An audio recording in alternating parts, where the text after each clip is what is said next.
रुचिता तू तुझं बघ ना, आमचा तुला फुल सपोर्ट आहे. दुसऱ्याच्या मॅटरमध्ये स्वतःचं नाव खराब कशाला करून घेतेस? म्हणजे स्वतःची इमेज कशाला खराब करतेस? तो विशालचा मॅटर आहे तर तो त्याचं बघेल, तू कशाला त्याच्यामध्ये नाक खुपसतेस? अशा बऱ्याचशा चर्चा बाहेर रंगत आहेत हा प्रोमो बघून. चला तर बघूयात नक्की काय आहे. तर इकडे हे किचन एरियामध्ये बसलेले आहेत आणि काल तुम्ही भाऊच्या धक्क्यावर पाहिलंच की प्रभूने विशालला नॉमिनेट केलेलं होतं, त्याचं जे मडकं आहे ते पाण्यामध्ये फेकून दिलेलं होतं. तर अनुश्रीच्या मते असं आहे, बाकीच्यांनी बाकीच्या लोकांना जसं नॉमिनेट केलं त्यांनी खूप सॉफ्टली मटकं टाकलेलं होतं, पण तू जे आहे खूप रागामध्ये टाकून दिलेलं होतं. त्यावर प्रभूचं असं म्हणणं आहे की मला ते त्या होलपर्यंत पोहोचवायचं होतं म्हणून मी ते रागामध्ये टाकलेलं होतं. म्हणजे इथं अनुश्रीला देखील विशालला नॉमिनेट केलं याचा प्रॉब्लेम आहे असेलही, कारण त्यांची ती टोळी आहे ऑलरेडी. राधा पाटील बाहेर गेलेली आहे.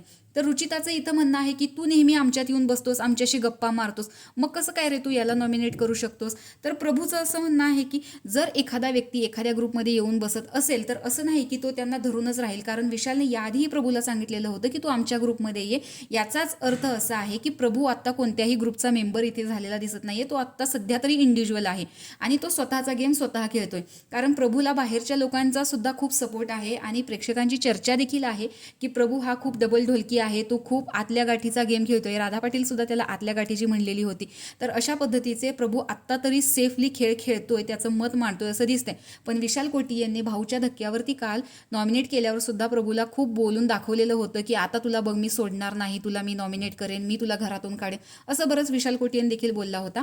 पण तरीसुद्धा आज रुचिता इथे विशाल कोटियनला तू नॉमिनेट का केलंस असं म्हणून त्याला चिडवताना दिसते. चिडवताना इन द सेन्स त्याचा जाब विचारताना दिसते. तर प्रभूचं असं म्हणणं आहे की ठीक आहे, तू राग आल्यावर दुसरीकडे जाऊन बसणार म्हणजे तूच वाईट, असं काहीसं आहे का?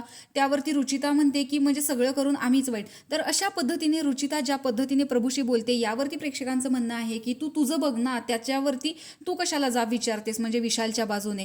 कारण तो त्यांचा मॅटर आहे, ते दोघं बघून घेतील, कारण इतर वेळेस विशाल तर कोणाच्या मॅटरमध्ये नाही पडत.